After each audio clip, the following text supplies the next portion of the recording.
नमस्कार, आप देख रहे हैं जवाब तो देना पड़ेगा और आपके साथ में विजेंद्र सोलंकी। देश के अंदर जिसकी सबसे ज्यादा जवाबदेही है वो संसद, और जो सबसे ज्यादा संवैधानिक बाधाओं के साथ बंधे हैं वो है सांसद। लेकिन क्या वाकई में संविधान की शपथ लेने के दौरान, सांसद की शपथ लेने के दौरान एक सांसद अपने मन से कुछ भी कह सकता है? और क्या कुछ भी कहते हुए, भारत में रहते हुए, भारत के संविधान की शपथ लेते हुए क्या वो किसी दूसरे देश के प्रति अपनी निष्ठा को जता सकता है? दरअसल यह सवाल उस वक्त खड़ा हुआ जब असदुद्दीन ओवैसी ने सांसद पद की शपथ लेते हुए जय भीम, जय मीम, जय तेलंगाना और उसके बाद जय फिलिस्तीन कहा, जय हिंद नहीं कहा। और यहीं से विवाद शुरू होता है। सवाल यह है कि क्या वाकई में संसद के अंदर किसी भी देश के प्रति निष्ठा को जताया जा सकता है? क्या संसद के अंदर सांसद की शपथ लेने के दौरान क्या वाकई में किसी का समर्थन करने के लिए उस देश की जय जयकार की जा सकती है? सवाल यह भी है कि जब भारत माता की जय का जिक्र आता है तो फिर जुबान क्यों सिलती है और क्यों यह कहा जाता है कि चाहे मेरे गले पर खंजर रख दिया जाए, मैं भारत माता की जय नहीं बोलूंगा। और वही गला जय फिलिस्तीन फिर कैसे बोलता है? क्या वाकई में संवैधानिक सही है? क्या यह संसद के रूल बुक के हिसाब से सही है?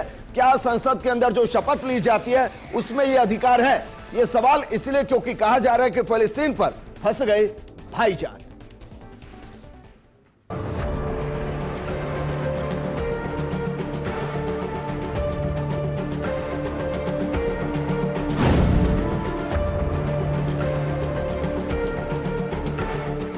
छोड़िए, नाम बोलने का बोल दिया, अब क्या है?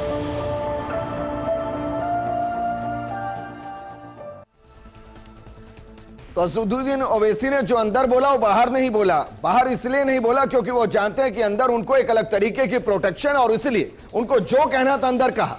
लेकिन असदुद्दीन ओवैसी ने ऐसा क्यों कहा, यह समझने के लिए आपको 2018 में जब असदुद्दीन ओवैसी, 2019 में असदुद्दीन ओवैसी जब शपथ ले रहे थे, सांसदी की शपथ ले रहे थे, उस दौरान वो क्या कह रहे थे ये आपको सुना रहे हैं, जरा सुनिए।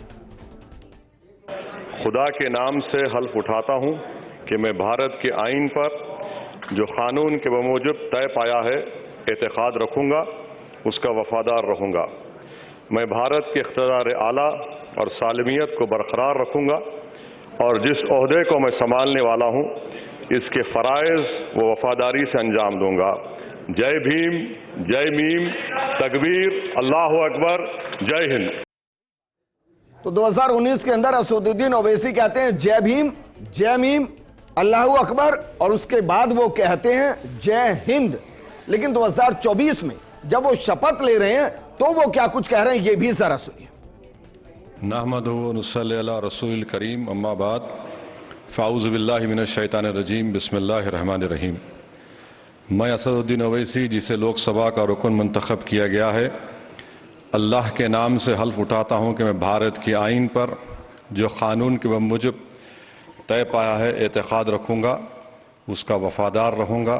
मैं भारत के इख्तियार आला और सालमियत को बरकरार रखूँगा और जिस ओहदे को मैं संभालने वाला हूँ इसके फ़राइज़ और वफादारी से अंजाम दूँगा।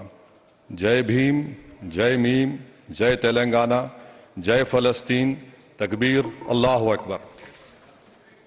तो देखिए 19 से आते आते 24 में जय हिंद की जगह जय फिलिस्तीन हो गया। आपको बताते हैं कि दरअसल जो सांसद शपथ लेते हैं वो सांसद शपथ क्या लेते हैं और उसका सर जो फॉर्मेट है वो दरअसल क्या है। जो संविधान की शपथ ली जाती है उसमें कि मैं ईश्वर की शपथ लेता हूं, सत्यनिष्ठा से प्रतिज्ञान करता हूं कि मैं जो विधि द्वारा स्थापित भारत के संविधान के प्रति सच्ची श्रद्धा और निष्ठा रखूंगा, मैं भारत की प्रभुता और अखंडता अक्षुण्ण रखूंगा और जिस पद को मैं ग्रहण करने वाला हूं उस पद के प्रति आस्था कर्तव्यों का श्रद्धा पूर्वक निर्वहन करूंगा। यह दरअसल भाषा है, उसमें आप कुछ जोड़ सकते हैं, लेकिन ऐसा नहीं कि दूसरे देश के प्रति आप अपनी आस्था को व्यक्त कर दें। और इसलिए असदुद्दीन ओवैसी पर कई सवाल खड़े हो रहे हैं। ये सवाल क्या हैं जिनका जवाब आज हम मांगेंगे। उन सवालों को भी जरा देख लीजिए जो सवाल खड़े हो रहे हैं। सवाल नंबर 1, क्या जय फिलिस्तीन बोलना दूसरे देश के प्रति असदुद्दीन ओवैसी की आस्था को दिखाता है? क्या संसद में जय फिलिस्तीन बोलने से भारत की अखंडता और अक्षुण्णता पर असर पड़ेगा? क्या यह दूसरे देश के प्रति निष्ठा और उस देश के प्रति ज्यादा वफादारी को दिखाया जा रहा है? और इसके अलावा जो सवाल उठ रहा है वो ये कि क्या जय फिलिस्तीन बोलना केवल एक तरीका था ये बताने का कि हम फिलिस्तीन के साथ खड़े हुए हैं? लेकिन जो कार्रवाई की बात की जा रही है, जो कहा जा रहा है कि असदुद्दीन ओवैसी की सदस्यता रद्द होनी चाहिए, उसमें जो जिक्र किया गया वो जिक्र किया गया 102D का, अनुच्छेद 102D। और अनुच्छेद 102D क्या कहता है इसको भी जरा समझिए एक बार। अनुच्छेद 102D कहता है अगर कोई संसद सदस्य किसी विदेशी राज्य के प्रति निष्ठा जताता है तो फिर उसके खिलाफ उसकी सदस्यता निरस्त की जा सकती है। यह अनुच्छेद 102D कह रहा है। लेकिन कहा जा रहा है कि इसकी पावर राष्ट्रपति के पास है और राष्ट्रपति को जो पावर मिलती है वो अनुच्छेद 103 से मिलती है। तो अनुच्छेद 103 क्या कह रहा है इसको भी जरा समझिए। अनुच्छेद 103 कह रहा है कि यदि अनुच्छेद 102 के तहत कोई अयोग्य पाया जाता है तो उस सांसद की सदस्यता पर अंतिम फैसला राष्ट्रपति लेंगे, यानी कि राष्ट्रपति उनकी सदस्यता को ले सकते हैं।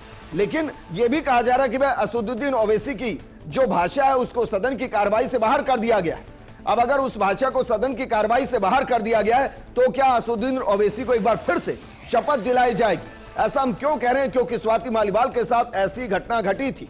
दरअसल मालीवाल के ऊपर कार्रवाई हुई थी 2024 में ही। जब स्वाति मालीवाल राज्यसभा के लिए चुनी गई थी तो सांसद स्वाति मालीवाल ने शपथ ली थी और शपथ लेने के दौरान ओवैसी की ही तरह शपथ पूरी करने के बाद उन्होंने इंकलाब जिंदाबाद कहा था और उसके बाद स्पीकर ने उनको दोबारा शपथ दिलाई थी, दोबारा शपथ दिलाई और उसके बाद वो राज्यसभा सांसद बनी थी। तो ऐसा असदुद्दीन ओवैसी के साथ क्यों नहीं किया गया? इस मुद्दे पर बात करने के लिए हमारे साथ मौजूद है बीजेपी प्रवक्ता सुरेश गर्ग जी, कांग्रेस प्रवक्ता राजकुमार शर्मा जी, हमारे साथ प्रदेश महासचिव AIM-IM के काशिफ जुबैरी साहब हैं, साथ में अधिवक्ता हमारे साथ अमितोष पारिक और संदीप चौधरी राजनीतिक विश्लेषक हमारे साथ हैं। शुरुआत काशिफ जुबैरी साहब आपके साथ। क्या आपको यह सही लगता है कि भाई जय हिंद की जगह जय फिलिस्तीन बोला जाए और उसमें यह कहा जाए कि कुछ गलत नहीं, एक विदेशी राष्ट्र की जय जयकार संसद के अंदर कर दी जाए और कहा जाए इसमें कुछ गलत नहीं?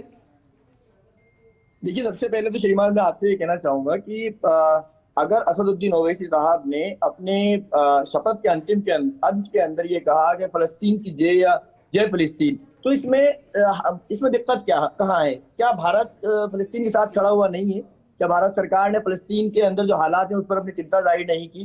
क्या भारत सरकार ने फिलिस्तीन के जो शरणार्थी कैंपों पर हमले किए जा रहे हैं, जो वहां पे मानव अधिकारों का हनन किया जा रहा है, उसको लेकर क्या संसद के अंदर बयान नहीं दिए गए भारत सरकार ने?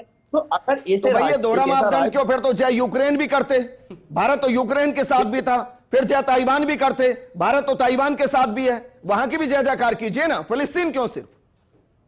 देखिए, भारत किसके साथ है? यूक्रेन के साथ है और ताइवान के साथ है। ये एक उसका विषय है कि हम किसको देखते हैं, दोहरा मापदंड नहीं है। ये मापदंड ये है कि एक मानव अधिकारों का हनन कहाँ हो रहा है। अगर भारत यूक्रेन में नहीं हो रहा है, जहां छोटे छोटे बच्चों को मारा जा रहा है, वहां नहीं हो रहा है। अच्छा, बस वो फिलिस्तीन में हो रहा है। बिल्कुल हो रहा है, यूक्रेन के अंदर भी हो रहा है। लेकिन बात सिर्फ देखने वाली, मैं ये कह रहा हूं 2018 के अंदर, 2019 के अंदर ओवैसी साहब जय हिंद बोलते हैं और यहां जय फिलिस्तीन बोलते हैं और सीधा तेलंगाना के बाद फिलिस्तीन कहां से आ गया? हिंद छोड़ दिया गया, फिलिस्तीन आ गया है। जय भीम, जय मीम, जय तेलंगाना और फिर सीधा जय फिलिस्तीन। हिंद कहां गया सर?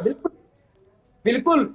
अगर आप ये कह रहे हैं कि मैं भारत के आईन के अंदर आस्था रखता हूँ, यकीन कर रहा हूं, तो आप भारत के प्रति निष्ठावान हैं। ये यहाँ पे निष्ठा की बात है ही नहीं। अगर कोई किसी दूसरे मुल्क को मैच जीतने पर मुबारकबाद दे देता है तो उसको आप देशद्रोह नहीं कह सकते। कि सुप्रीम कोर्ट सर, वो सांसद की शपथ ले रहे थे, लोकसभा चल नहीं रही थी जहां वो अपनी बात कह रहे थे, वो शपथ ले रहे थे। बिल्कुल। आप तो ये कह रहे हैं कि भाई अगर हमारी आपके लग रहा है कि फिलिस्तीन के साथ भारत खड़ा है तो वहां जहां ये लिखा हुआ है कि मैं भारत की अखंडता अक्षुण्णता को बनाकर रखूंगा, वहां आप ये कह रहे हैं कि फिलिस्तीन भी जोड़ दिया जाए तो कुछ गलत नहीं। भाई एक सेट फॉर्मेट है ना। भारत की अक्षरता और सहिष्णुता को क्या उस वक्त ठेस नहीं पहुंचती जब एक लोकतांत्रिक देश के अंदर हिंदू राष्ट्र की बात की जाती है कि हम हिंदू राष्ट्र बनाएंगे? तब ये सवाल पैदा नहीं होता है। अगर एक भारत किसी मुल्क के साथ खड़ा हो जाता है, भारत के एक सांसद इस मुल्क के मानव अधिकार के साथ खड़ा हो जाता है, तो वहां पर सही अरे सर, की बात किसने आ मना जाती है। किया भाई, किसने मना किया? और अगर असदुद्दीन ओवैसी साहब इतने ही बेबाक हैं तो संसद से बाहर आकर देते ना बयान, और बाहर आकर कहते कि हाँ मैं फिलिस्तीन के साथ हूं, मैंने जय फिलिस्तीन कही। बाहर तो नहीं बोले वो, चलिए, क्योंकि उनको पता है कि अंदर पटल पर बोला जाएगा तो कार्रवाई नहीं होगी। नहीं, आप जिस तरह आपने 2018 का वीडियो निकाला, कई वीडियोस मौजूद है असदुद्दीन ओवैसी साहब के, जहां पे वो कह रहे हैं कि मैं भारत के साथ फलस्तीन के साथ भी हूँ। भारत सरकार कह रही है, मैं कहता हूं कि मैं फलस्तीन और भारत दोनों, मैं भारत की जय करता हूं, मैं फलस्तीन की जय करता हूं। बताइए कहां दिक्कत है? तो सर फिर पाकिस्तान की जय कीजिए, तालिबान की जय कीजिए, इसके बाद अमेरिका की कीजिए, रूस की कीजिए, यूक्रेन की कीजिए, क्या फर्क पड़ता है इससे फिर? नहीं, मुझे एक चीज बताइए कि किसी की भी जय करने से भारत की सहिष्णुता पर कैसा असर पड़ता है? अगर भारत के संविधान इस बात की इजाजत देता है कि मानव अधिकार पे बात की जा सकती है, भारत का संविधान इस बात की इजाजत नहीं देता। अमितोष जरा बताइए भाई, एक शपथ लेने का सेट फॉर्मेट है, कल को तो कोई कुछ भी कहेगा भाई, एक फॉर्मेट है ना, उस फॉर्मेट को आप फॉलो कीजिए, उसमें शपथ लीजिए। उसमें इतनी इजाजत जरूर है कि आप उन भाषाओं के अंदर शपथ ले सकते हैं जो मान्यता प्राप्त है। उसमें उर्दू लीजिए, अंग्रेजी लीजिए, संस्कृत लीजिए, हिंदी लीजिए या कोई और लीजिए। कल को तो कोई कुछ और भी बोलेगा। नहीं, और वो तो जो फ्रीडम की आप बात करें विजेंद्र जी, वो तो असदुद्दीन ओवैसी ने सांसद होते हुए करी भी है ना। किसी ने संस्कृत में लिए तो उन्होंने अपनी भाषा शैली में लिए, आपत्ति उससे नहीं है। जो यहाँ के प्रवक्ता बैठे हुए एमआईएम के, वो ये नहीं बता पा रहे हैं कि भारत की अखंडता की बात करने वाले आज उसकी जय कर रहे हैं मानव अधिकार की बात करने के लिए, जो आर्टिकल 102 के अंदर में कॉन्स्टिट्यूशन में वायलेटेड है। और कोई एनिमिनेशन नहीं लिखा है कि हम पाकिस्तान की बात कर रहे हैं या हम किसी वायलेटेड नहीं है टू फॉरेन नेशन, मतलब मैं किसी भी फॉरेन नेशन का एडेरेंस सपोर्ट नहीं कर सकता। और इसीलिए 102 की कार्रवाई होनी चाहिए, और इसीलिए 103 में कंप्लेंट भी दी गई है।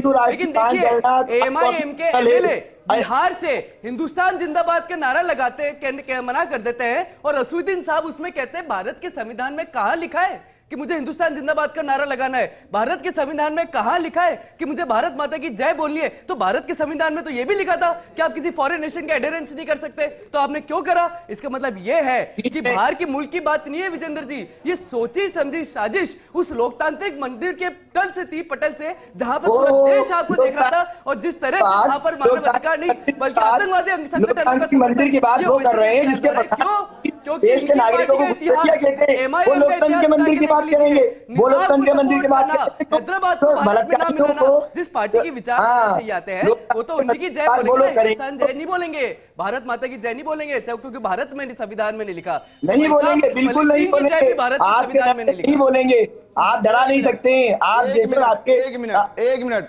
काशिफ जुबैरी साहब, AIMIM की फुल फॉर्म क्या है सर? ऑल इंडिया मजलिस इत्तेहादुल मुस्लिमीन। और हिंदी में मतलब क्या है, इसका अनुवाद कीजिए सर। आप कर दीजिए, आपको पता होगा ज्यादा। सर आपकी पार्टी है, बताइए ना क्या है। नहीं साहब, हमारी पार्टी कुछ नहीं होती, आवाम की पार्टी है। हाँ तो आवाम की पार्टी, इसका हिंदी में अनुवाद क्या है बताइए सर।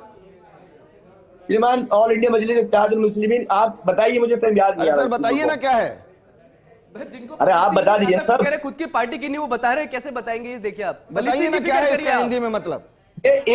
एक मिनट, ये लोकतंत्र के मंदिर की बात कर रहे हैं। अरे सुनिए, आप भाग क्यों रहे हैं? आप दोनों भाग क्यों रहे हैं साहब? आप भाग क्यों रहे हैं? सर कोई नहीं भाग रहा, सिंपल सा सवाल पूछ रहा हूं। अरे लोकतंत्र वाले सुन लीजिए बात, लोकतंत्र के मंदिर वाले जो लोग बात कर रहे हैं, ये उसी पार्टी को के प्रवक्ता या समर्थक है जो कि जिसके प्रधानमंत्री मंच पे खड़ा होकर एक देश के नागरिक को घुसपैठिया कह रहा था, तब इनको लोकतंत्र का मंदिर याद नहीं आया। मुसलमान घुसपैठिया है। अरे अरे अरे अरे अरे श्रीमान, इलीगल इमिग्रेशन पढ़ा भी है कभी?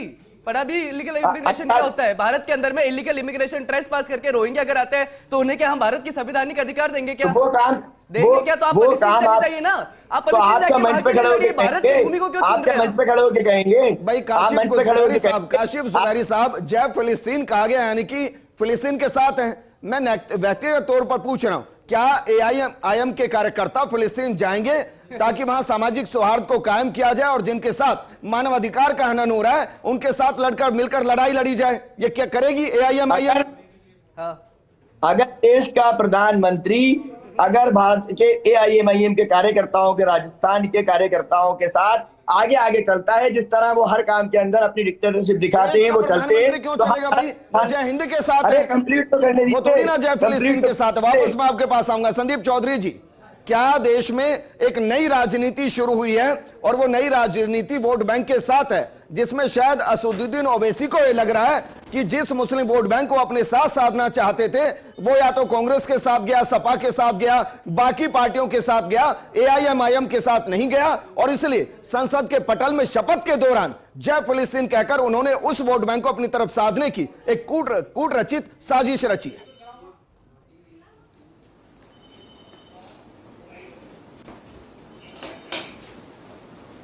देखिए विजेंद्र जी, ये बड़ा हैरान करने वाला वाकया था। मैं भी उस वक्त चीज़ें देख रहा था तो बड़ा झटका लगा ये चीज़ देख करके जब जय फिलिस्तीन कहा गया, क्योंकि ये चीज़ें आज से पहले हमें देखने को नहीं मिली। और जो व्यक्ति आज जय फिलिस्तीन कह सकता है, सरेआम कह सकता है, संसद में कह सकता है, आप समझ सकते हैं उनके दिलो दिमाग में जय पाकिस्तान भी जरूर होता होगा, उनके दिलो दिमाग में जय बांग्लादेश भी जरूर होता होगा। क्योंकि जब हजारों किलोमीटर का फिलिस्तीन आपको इतना प्यारा हो सकता है, आपके पड़ोस में बैठे आपके भाई बंधु जो बांग्लादेश में भी आपके रिश्तेदार रहते हैं, पाकिस्तान में भी आपके रिश्तेदार रहते हैं, मैं तो इसे सीधा सीधा देश के साथ गद्दारी कह सकता हूं।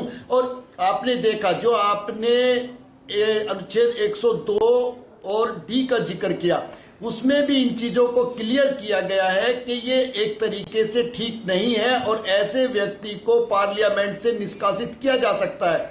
तो मुझे लगता है कि जो भी राइट्स हैं उनका इस्तेमाल होना चाहिए, इसमें हियरिंग होनी चाहिए और राइट एक्शन होना चाहिए। क्योंकि आज बात यहां तक है, आप समझ सकते हैं ये पहली सीढ़ी है, इसके बाद लोगों को रास्ता मिलेगा। अगर यहां लगाम नहीं लगाई गई तो आगे चीजें आपको इससे भयानक देखने को मिलेंगी। तो कहीं ना कहीं इसको आप गद्दारी से जोड़ करके देखना पड़ेगा आपको, क्योंकि आप अपने देश में एक से एक धार्मिक स्थल है। मुझे यही तो समझ नहीं आ रहा कि भारत की अखंडता अक्षुण्ण रखेंगे, इसकी शपथ ले रहे हैं और बोलेंगे अंत में जय फिलिस्तीन।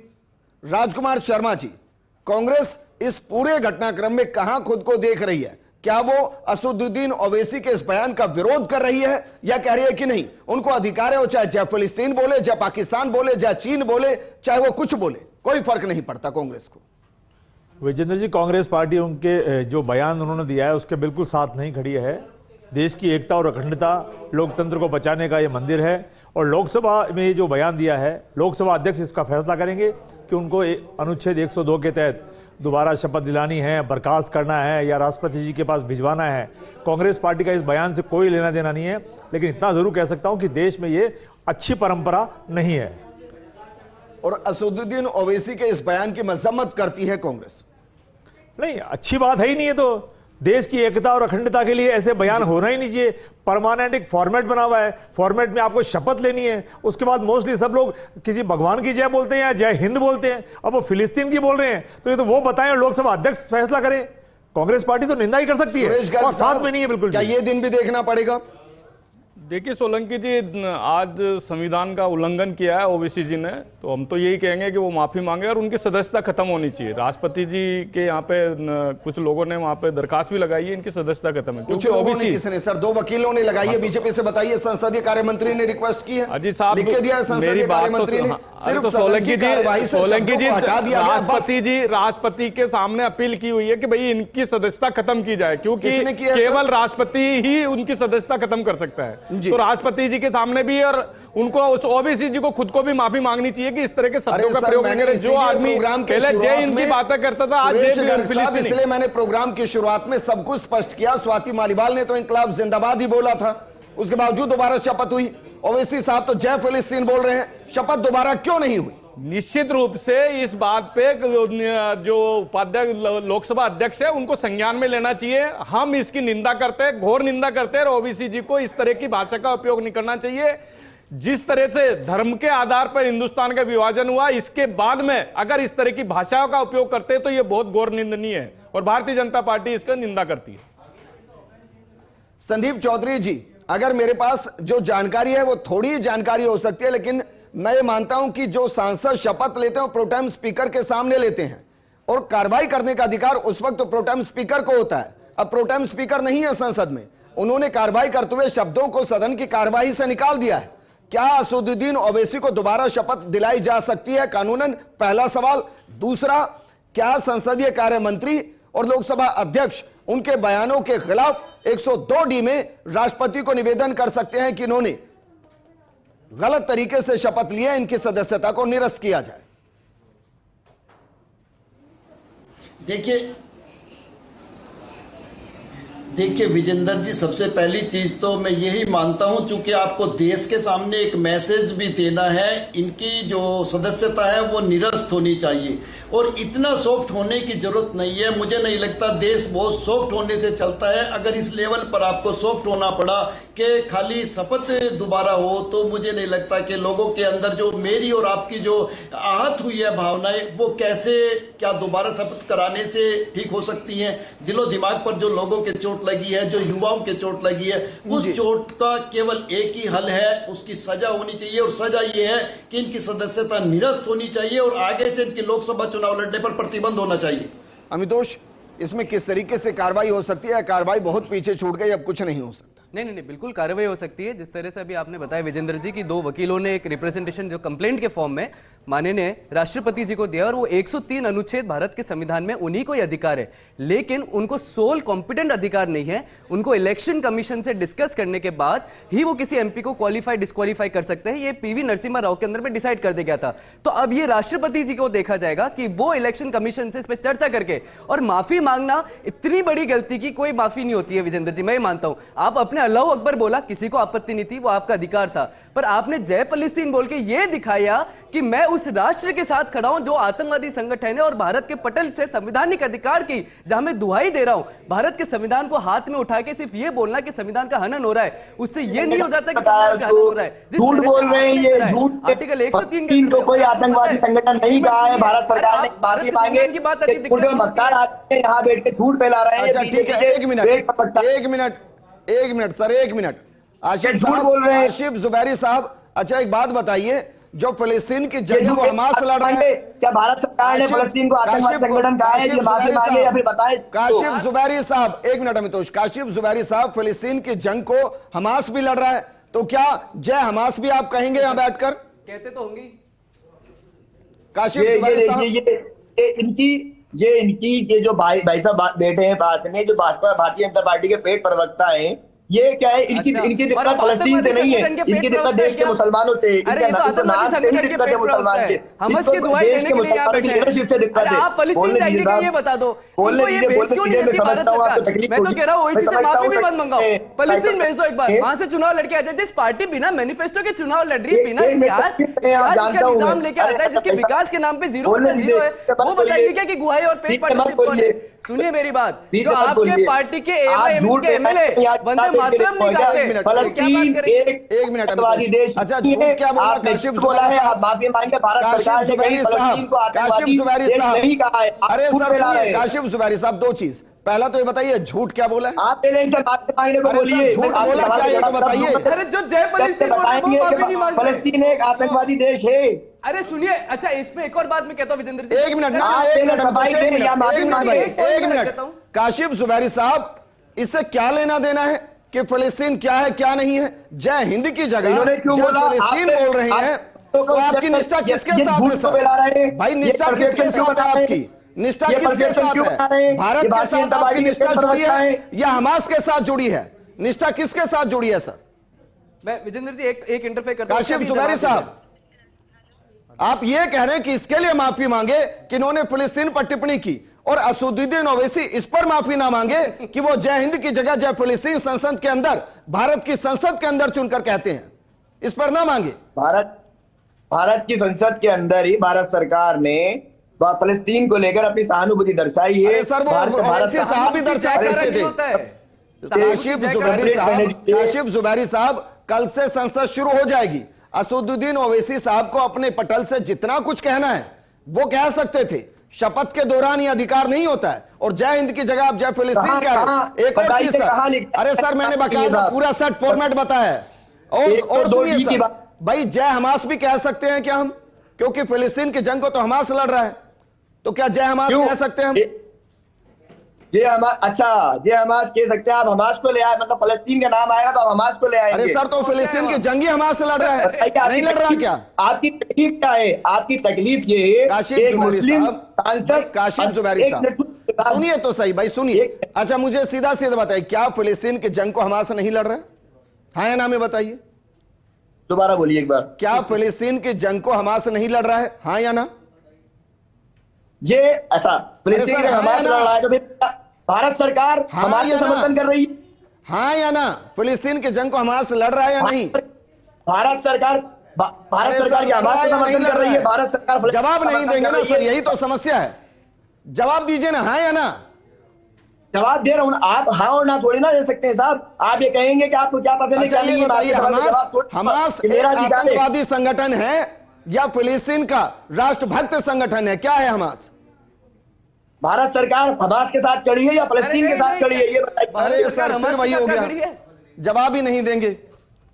आप दो संदीप चौधरी जी, संदीप चौधरी जी, क्या वाकई में आपको लगता है कि एक एक्शन होना चाहिए, और वो एक्शन या तो होना चाहिए या फिर ये स्पष्ट कर देना चाहिए कि भाई ये संवैधानिक गलत नहीं था जय फिलिस्तीन को बोलना, इसके बाद कोई और शपथ ले और उसको किसी और राष्ट्र के प्रति अगर उसका प्रेम जाग जाए तो वो प्रेम का खुलकर नुमाइंदगी कर सकता है संसद के पटल पर शपथ लेते हुए, किसी को कोई आपत्ति नहीं है।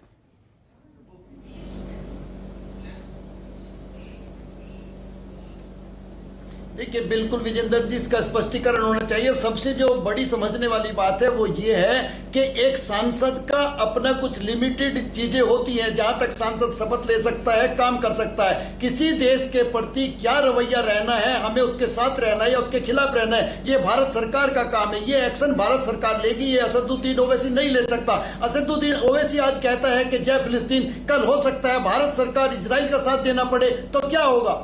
तो ये काम भारत सरकार का है। भारत सरकार डिसाइड करेगी हमें कब किसके साथ चलना है, हिंदुस्तान का नफा या नुकसान कैसे है, ये डिसाइड करने वाला। बिल्कुल ठीक है सर आपने। सुरेश गर्ग, एक लाइन में जवाब दीजिए, बीजेपी या सरकार इस पर स्पष्टीकरण देगी कि असदुद्दीन ओवैसी ने सही किया, गलत किया, गलत किया तो कार्रवाई क्या होगी, और सही किया तो आगे फिर क्या कोई किसी और देश की जय कर सकता है? नहीं, ओबीसी जी ने तो गलत किया है। हमारे जो संसदीय कार्य मंत्री उन्होंने तो खुद ने कहा कि ओबीसी जी को माफी मांगनी चाहिए और उनके ऊपर संज्ञान लेना चाहिए।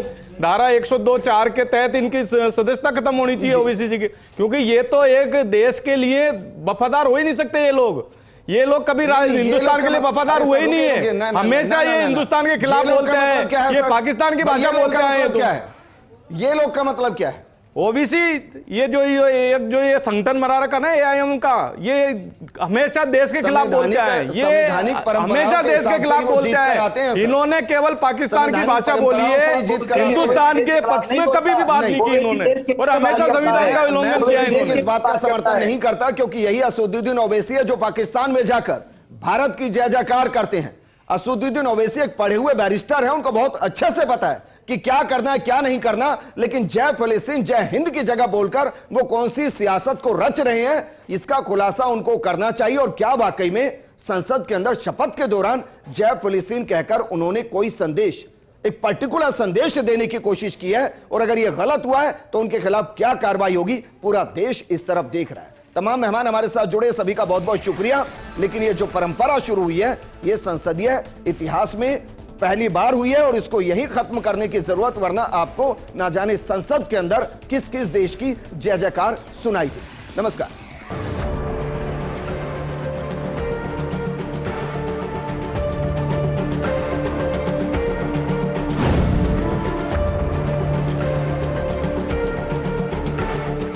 छोड़िए, नाम बोलने का बोल दिया, अब क्या है।